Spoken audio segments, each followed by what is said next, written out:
Hey, my name is Charlotte. I am a digital presenter for the PartsIPS. Today, I am going to talk about Whirlpool GEARCASE part #W11393685. Whirlpool GEARCASE part #W11393685 is a replacement part for Whirlpool washing machines. It is the part of the washing machine that houses the transmission, motor, and other components that drive the agitator and spin basket. The GEARCASE helps to ensure that the washing machine operates properly and efficiently. It is made of durable plastic and metal components to withstand wear and tear over time.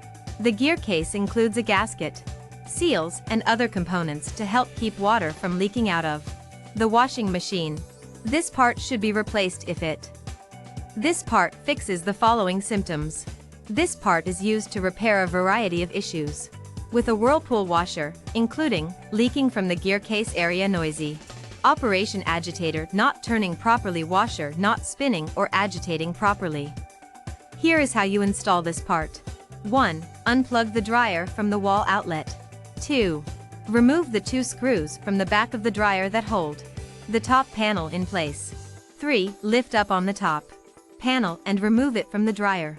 4. Remove any screws that are holding the front panel in place and then lift up on the front panel to remove it from the dryer. 5. Disconnect any wires or hoses that are connected to the GEARCASE and then remove it from the dryer. 6. Place the new GEARCASE into position and reconnect any wires or hoses that were disconnected earlier. 7. Securely fasten the GEARCASE. You can buy this part from www.partsips.com. Click on product link in video description or search with part number on www.partsips.com. Visit www.partsips.com to order residential appliance parts.